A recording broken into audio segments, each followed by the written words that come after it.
We're here at NAMM 2024, sitting down with Adrian Vandenberg in the Peavey room. How are you doing today? Doing great, as usual. I'm a lucky guy, you know. I'm always doing great, actually. So, as the saying in Dutch goes, luck is with the stupid people. So, in my case, I'm all good, you know. That's kind of a musician stereotype anyway, right? So we are here in the Peavey room because, of course, you've had a long-time connection with the Peavey brand, your guitars and everything, but you have a new one right here, a signature guitar, that I'd like to ask you to talk to me a little bit about. Show me what we've got going on here. Well, it's a re-release of this guitar I designed in the 80s for Peavey. They were let's go back. Let's see. When Whitesnake exploded, before that I had my band Vandenberg, of course, which I have again. But at the time, you get bombarded by all kinds of companies like Kramer, ESP, all those companies say, "Yeah, you want to play our guitar?" And I go, "Well, I have a guitar, you know." And then Peavey approached me if I was willing to design a guitar, a signature guitar for them, and I thought it was great because. Peavey guitars were not successful definitely not in the rock business, but then everybody knew them from the great amplifiers and stuff.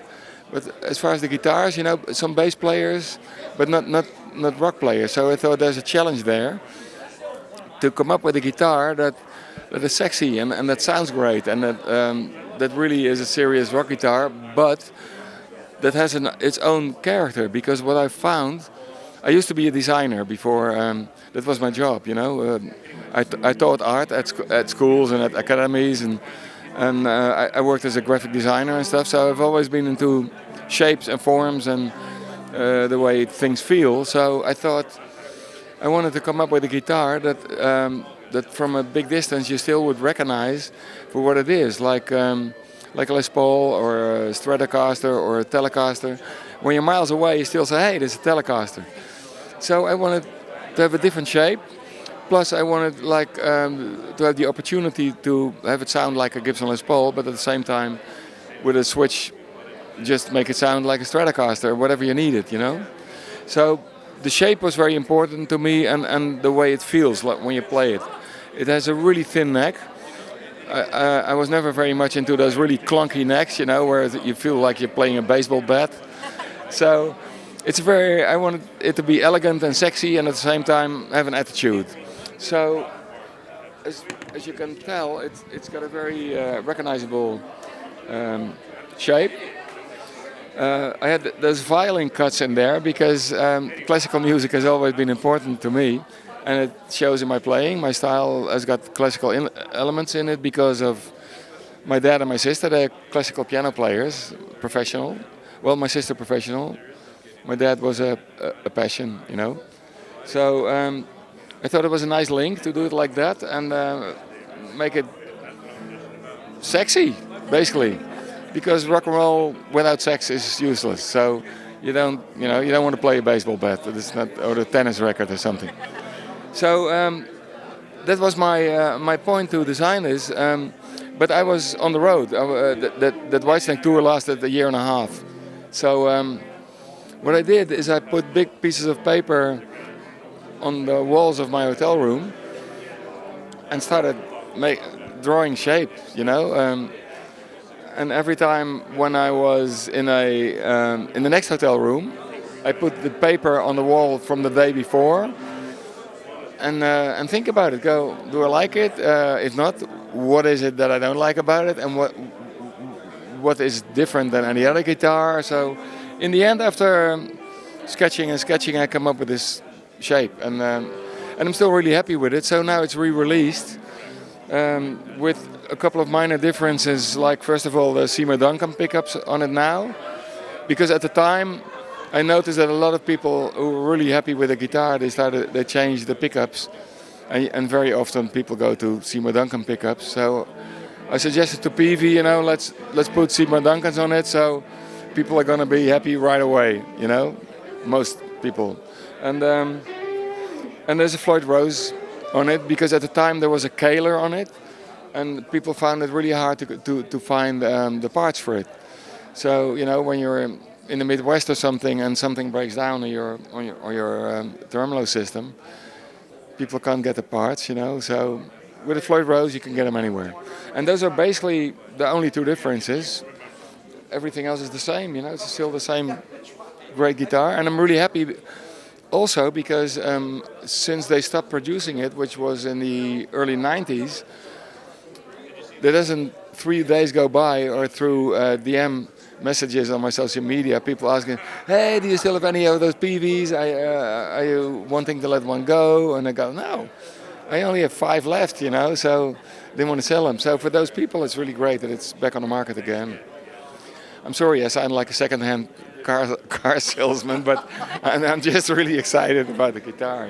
Not at all. That wasn't salesy. That was showing your passion for this beautiful guitar that you designed and created. And I love that because you have a design background, you had the aesthetics of it in mind. You created a unique look, but then, of course, as a skilled player, you created something that was functional, also conventional, that people could actually, find the parts easily, like you said, something that's still accessible, even though it's, kind of a very unique guitar in its own way. Very excited. Absolutely. So moving on to some other things going on in your life, of course, Vandenberg, you have the new album Sin out. Yeah. Absolutely awesome album. Can you give me a little bit of a quick background on just how that all came together with the new album? Yeah, as people know, I've made quite a number of albums over the last decades, and so I suppose just like most writers, you run into a certain way that works for you. For me, it usually starts with a riff on a guitar. And at the same time, melodies that pop up in my head when I'm on my bicycle or when I'm roller skating or taking a shower, which I do with Christmas every year. But maybe I should move my chair away a little. I don't know. So there's always melodies bouncing around in my head. So when I think, oh, that's pretty cool, then I burp it into my iPhone. And the same goes for that actually creates very funny situations, like very often when I'm on the airport and I'm waiting for the check-in, and suddenly this melody pops up in my head. I record it and I hum it into my iPhone, and so I get to a quiet corner, and then I see people seeing this guy go, and they go, oh man, we better stay away from that guy. He's not quite normal, But so when I get home and when I get into the situation where I think it's time to make a song out of it, then I just listen back to all those little ideas, hundreds, thousands of them. I go, oh, wait a minute, this part goes really well with that riff that I came up with 2 weeks ago, and I compare them and I go, okay. And that's when you're basically turning into a carpenter, because you got the parts, or most of the parts, but you want to make it complete, and that's usually most of the work, because then sometimes it feels like work, but because you go, man, there's something not right about it, and I can't figure out right away what's not right about it, and I have to think about it, and hey, and then I just kind of keep chiseling away, and I put them together again, and it's very rewarding afterwards when it suddenly fits. Sometimes something falls together in a couple of minutes, or sometimes in a day, or in 2 days. And I think people who write songs or who make paintings or whatever, the feeling that you get when you know that something is right, and it has been bugging you for all this time, and it's, man, I'm there, that's so great, and that's actually why I still really enjoy doing it, and I will probably keep doing that until I drop, so, which is not going to be any sooner than 70 years from now or 80 years from now, I think. That's right. That's right. That's the plan. No, I agree with the songwriting perspective as well, especially when you're like sitting on something for a few days and it's just like, it's just not quite right. You got to walk away from it. Yeah. You're like, something has got to change. Then when you finally hit it, it's just like, okay, there it is. And it's such an interesting process, It always fascinates me to find out what is it that I don't like. And with my paintings, it's even more difficult, because you got the colors, you got the shapes, you got whatever you wanted to do, and at the same time there's something, I know it can be better. What I sometimes do with my painting, I turn it upside down, the painting, and then I look at it and I go, oh, wait a minute, there's something in the balance that is not dynamic enough or something. But with a song you can't do that, With a song you play it over and over again. Yeah. play it over and over again. I go, oh man, and then I leave it. You know, sometimes I leave it for weeks. I know there's got to be a solution somewhere, you know, and yeah, and then I run into the solution and I go, oh great, thanks. Open up a nice bottle of wine and I celebrate. That's it. With great results. There's been some awesome music coming from Vandenberg, always, but also lately with the new album as well. You also worked with producer Bob Marlette on that as well, and he's producer Bob Marlette. You've also worked with on that, and he's iconic as well with his background as a producer. So any experiences to share? Yeah, we hit it off right away on the phone already, even before we met.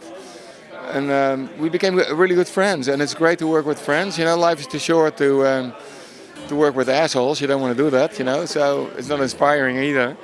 But yeah, Bob and I, like already after the first couple of days, I told him, man, we have a problem. And he said, oh, what is it? I said, well, you're screwed because we're going to keep working together from now on. He goes, oh, phew, I thought you weren't happy, you know. So you also have plenty of Vandenberg tour dates coming up, and you have a U.S. tour on the horizon, and then European tours beyond that. So just give us a little outlook on what's on the horizon for you. Well, in February, March, we're touring the East Coast, United States. Most of the shows we're co-headlining with Jeff Tate, the former Queensryche singer. We're doing a bunch of headline shows first. Then we go back to Europe, and we do the second leg of our Dutch tour. And, you know, touring Holland is pretty easy compared to the States because the distances are short, you know. Most of the time you can go home at night, which is very nice because, you know, most hotels I've seen, but still it's got something to it as well. But I love Dutch tours too because you always see familiar faces in the place, and or friends come with me, you know, to hang out. And yeah, I'm really looking forward to that too. And then there's going to be a bunch of European festivals in summer. And hopefully more American stuff after the summer, because we're hoping to do a West Coast tour after the summer, which would be great. California, man. Absolutely. California, home of NAMM, too. Well, it's been awesome talking with you and wonderful to see your new guitar. Best of luck with everything. And thank you very much for your time. Enjoy the rest of NAMM. My pleasure. Thank you.